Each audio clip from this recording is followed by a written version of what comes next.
up, Ravens? Welcome back to your favorite morning news show, Good Morning Northwest. I'm Jenna Klein alongside Libby Zook. We have so many school announcements to give you, including an interview with the recent winner and bachelorette of Mystery Matchmaker, a recap of all things winter sports, and more. As February is wrapping up, so has this year's Mystery Matchmaker. It was so fun to try and find Lexi's winner among the great group of guys. The last segment revealed Wyatt Sinclair as the winner of Lexi's heart. Here to tell us more about the relationship is Lexi Ray and Wyatt Sinclair. How are you guys today? Good, how are you? Good. So, how was your guys' Chick-Fil-A date that you had a couple days ago?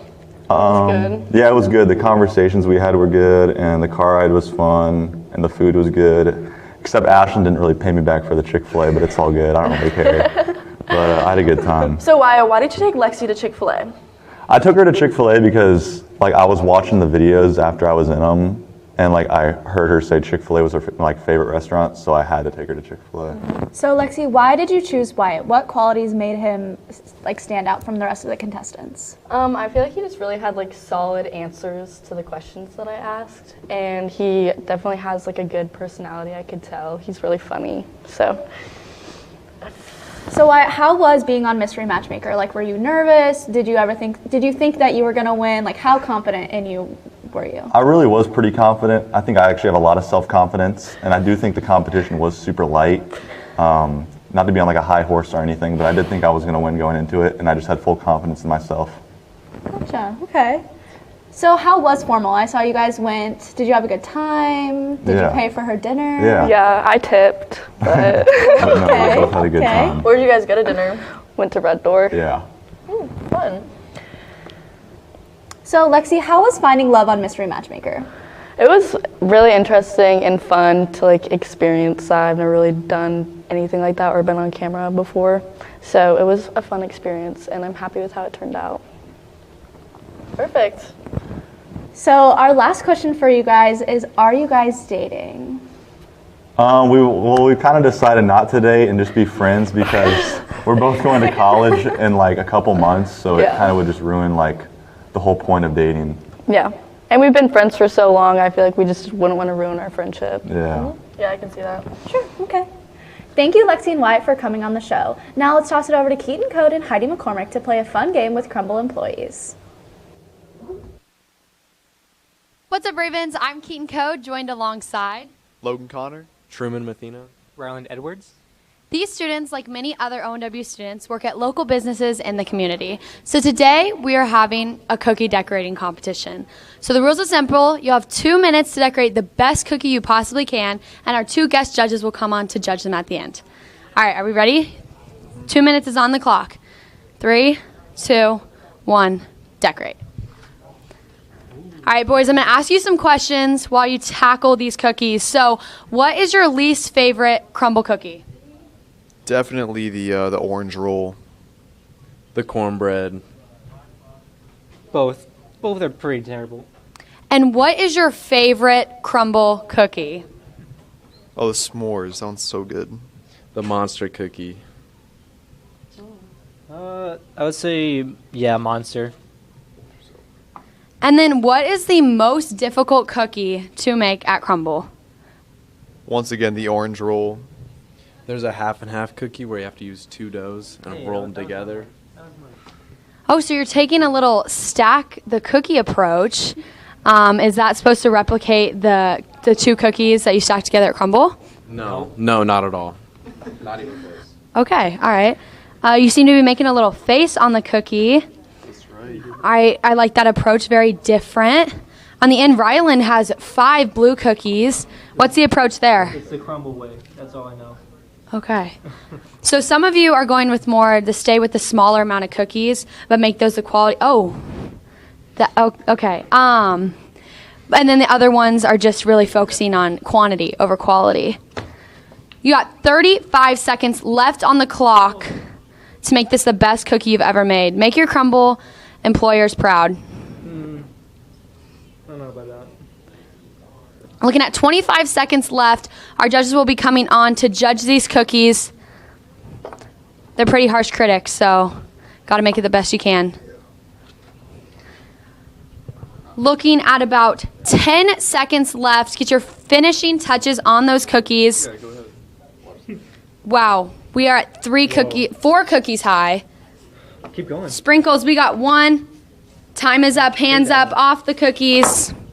Here come our guest judges, Jack Fusick and Olivia Sinclair, to judge which cookie they think is the best. Is it cookie or like person? Pick whichever cookie that you would buy from Crumble. I like this one. That one's pretty cool. You like that one? That's your vote. This one. All right. Out of the 2, which one would you guys prefer? Together. It's an obvious answer. I don't like that much frosting personally. Not a lot of. So are we? Yeah, I'm going with that one. This one. Our winner. Go ahead and show the camera the cookie. Here is our winner. Boom. All right, everyone, grab a cookie, whichever one you want. Go ahead. Do you want that one, Jack? No, it's yours. It's the best one. Go ahead. This has been Keaton Code. Now back to the desk. After that segment, I am really hungry. Personally, I could go for a peanut butter cookie. What about you, Jenna? I agree with Logan. I could definitely go for a s'mores one right now. Well, winter sports are coming to an end. Last night, the girls basketball team traveled over to KCMO to play St. Pius, who had a record of 17-2 coming into the game and were on a 12-game winning streak. Unfortunately, our girls did not bring home a win as they fell short 36-21, but they did keep St. Pius 20 points below their average. Good luck at Sub-State next Tuesday here at ONW. The boys had a game at Gardner Edgerton on Tuesday, hoping to take home a win and keep their winning streak going. The Ravens started off strong after leading the first quarter 15-11 and came into half. The Ravens were still ahead 25-20. After half, the boys came out hoping to keep their big lead, and after a 13-point third quarter, the Ravens were up 28-26. In the end, the Ravens took home that victory 49-38. Great job and good luck tonight as you face Lawrence Free State.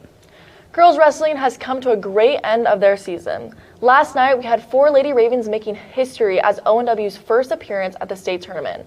Cameron West in the 101 division pinned her opponent, taking 5th at state. Shout out to Chloe Harris for pinning her opponent to take 3rd at state. Another victory for 3rd place for Val Galligan at state. A final shout out to Caroline Fuller for going to the championship match and is coming home with a 2nd place win. Overall, the girls placed 4th at state as a team. Congratulations, and what a great season. Good luck to our boys wrestling team at State today in Wichita. They started competing this morning. Head over to their Twitter to find out more as it happens.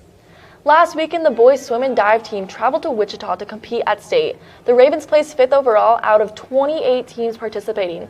This is their best finish in 11 years. The medley relay of Noah Brandstrom, Zach Fraley, Kingston Kosher, and Andrew Evans placed 4th. Noah Brandstrom and Andrew Evans medaled for 6th and 8th place in the 200. And in the 400 relay of Paul Turberg, Jack LaRue, Noah Brandstrom, and Andrew Evans re-broke their own school record twice at the state meet and medaled for 3rd. And a big congratulations to Noah Brandstrom for taking 2nd place in the 100 backstroke, breaking a 10-year school record in both prelims and finals, and was named All-State 2nd team. Thank you, seniors and boys, for a great season. Last Friday, JV and varsity bowling had their annual city meet. The teams came to compete, and girls and boys varsity placing 1st at the tournament. The top bowlers were Cam Carlstead for the boys, bowling 761, and Dylan Holmes placing 2nd with an average of 614 for the girls. This was also JV's last meet of the season, and the teams placed 3rd for girls and boys. Top bowlers were Caden Clark with an average of 614 and Maddie Wyatt with an average of 466. Thank you for a great season, and thank you, seniors. Need help in English, math, social studies, or science? Well, you're in luck because ONW is offering after-school tutoring until 4:30 every Monday and Wednesday. If you are interested in participating, there is no need to register. Just arrive in room 2311 immediately after school. Don't forget to bring any assignments that you need help with. Those that participate may ride the late bus home and will be provided a snack.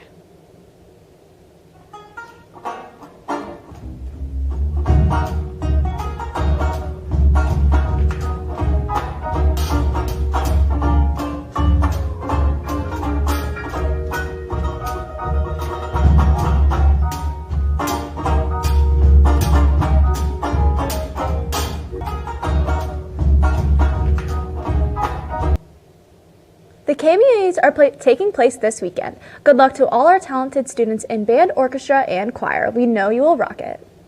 That's all for us, Ravens. For more, tune into our YouTube channel at Raven Network and our social media at Raven Network. Along with our website, theravendaily.com. For the Raven Network, this has been Libby Zook and Jenna Klein.